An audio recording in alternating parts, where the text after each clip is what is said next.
Welcome to Garage Talk. This week, Tesla has fallen out of favor in the Netherlands, and its global market share is starting to look a little bit shaky. Let's talk about it.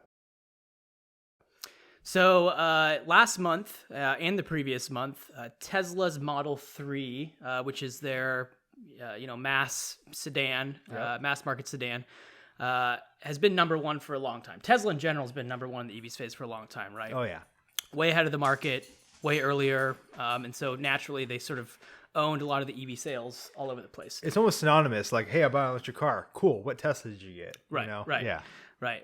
Or how unhappy are you if you didn't buy a Tesla? But this is changing. So Sweden and Norway that make up the Netherlands, they were some of the earliest adopters of EV. So it was interesting to see in the last few months, the Model 3 has actually been outsold by the Volvo Postar 2, which is their electric offering that's started delivering this year. Tell us a little bit about the Pulsar, Tyler, for those of you who don't know. It's actually not in the U.S. yet. It's not in the U.S. yet. It's coming to the U.S. So, of course, it's a Volvo. It's from Sweden. Makes it kind of the hometown crowd favorite. It's about $60,000 U.S., 233 miles of range, 0 to 60 in about 4.6.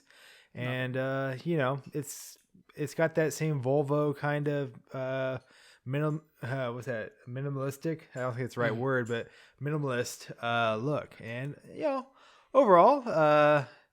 So when you go through those stats, like price, performance, features even, it sounds like Tesla's better. So why do you think that this Polestar is outpacing the Tesla?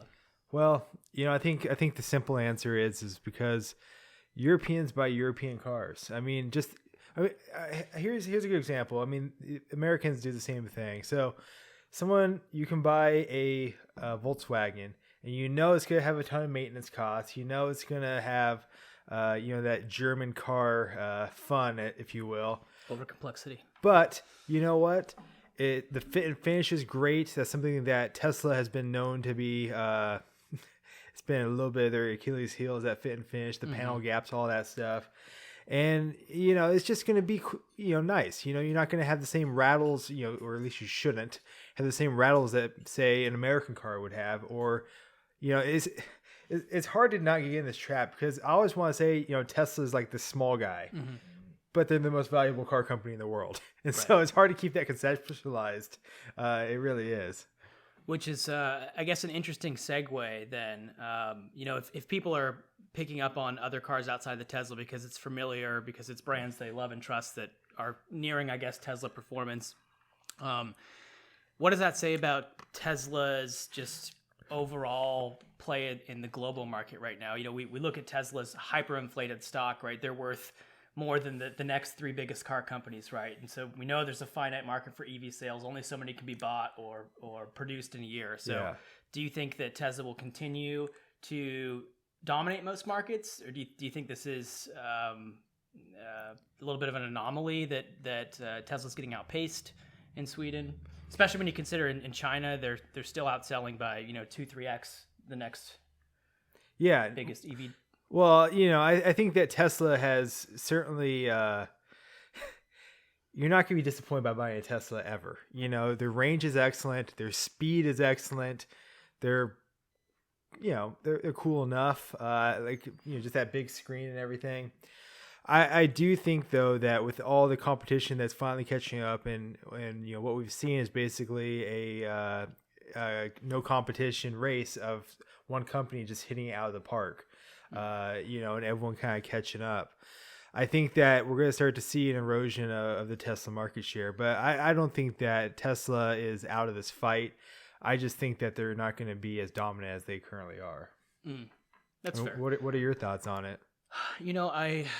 I sort of agree. So I think that Tesla will start to lose market share.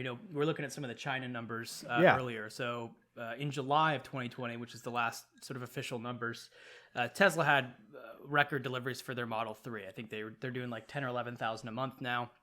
And that's up from like 1,000 a month at the beginning of the year. Oh, sure. So they're selling half of all the EVs sold on a month-to-month basis. But if you look at the competitive landscape now, every single month there's more and more vendors that are are at that 1,000 plus cars, a month level. And right now there's 16 other competitors in China that are producing and selling over 1,000 EVs per month in the Model 3 segment. So that's interesting. So I do think that not all cars can be Tesla badge, right? But yeah. So I think that Tesla will start eroding market share a little bit for the actual vehicles, but I don't think we'll see an erosion in Tesla's revenue strategy. I still think that they're going to be poised to be the technology and battery producer or supplier for all of these. I mean, well, sorry, please continue. I'm just going to use the Gigafactory as an example, right? Where they're already producing more of these, high density, low weight lithium batteries more than anyone else combined in the world, right? Yeah, and you bring up a great point, and I'm really hoping you can help provide some clarity. So, there's this thing, Tesla's buying the batteries from Panasonic. Tesla has the Gigafactory. They're making their own stuff. Can you help clarify what their current position is? Are they making their own batteries, or are they buying them from Panasonic or another party?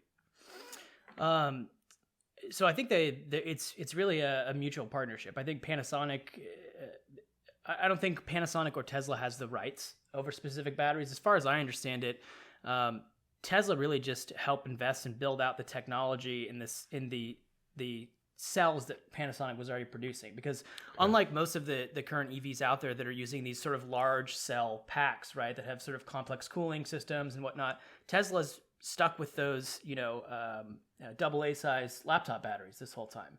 So that's why they've been able to be so cost effective and make those so efficient now. Panasonic has a million uses for these batteries too. But I do think that Panasonic shares Tesla's vision of being sort of an energy supplier. And I think that's great. There's that old saying, when people get into, say, craft brewing or making wines, be the guy that sells the bottles. So don't get into the rat race of the competition. Be the guy that's the supplier to everybody. And so that makes a lot of sense. I think that, Mercedes has always been a front runner with its Model S. A Model S comes out and it's got technology that's 10 years advanced. So I'd love to see what Mercedes can do once they get their full R&D budget behind it. I think that there's a lot of these established brands that are used to being cutting edge. They're going to refocus and move their dollars from maybe it's to the level of, hey, we got enough massage seats and heated seats and getting all this Apple CarPlay figured out. Let's focus on the battery technology now. I'm glad that you mentioned, companies like Mercedes needing to put more resources into their EV lines. And that's what scares me about these, not scares me, excites me in a weird way about these 16 competitors that China's looking at, or that Tesla's looking at in China, is that these are all EV first companies, right? Yeah. All of their R&D, all of their resources from the ground up are supporting, one or two electric models right now. Versus, you do have a lot of cash, right? If you're Mercedes or if you're, Honda, Ford, whatever. Yeah. But you're supporting all of these legacy lines and trying to consolidate that and maintain the customer experience for those folks that haven't converted yet. And that's just, it's got to be a huge competitive disadvantage to not be able to just completely pivot.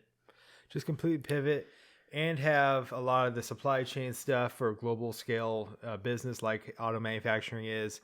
They're going to get there. I don't want to generalize, but yeah, they're going to catch up quick. I mean, once the front end is figured out, the catching up is a quicker process. So there will be a quick catch up, I think. Yep, agreed. But it's going to take companies that are well established. And I hate to say that because it feels like I'm just saying, oh yeah, the bigger guys are always going to win. The bigger companies are always going to win. Screw the little guys. But once the bigger companies start pushing the envelope and moving forward and forward and forward, that's what's going to allow there to be an opening.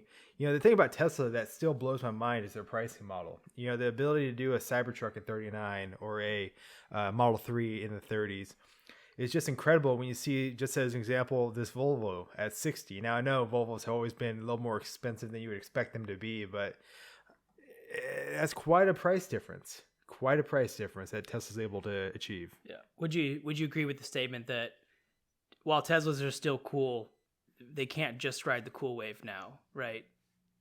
Yeah, it's not going to last. All right. Well, it'd be cool to check in on the next place where Tesla's outpaced. Be sure to check back with us for that.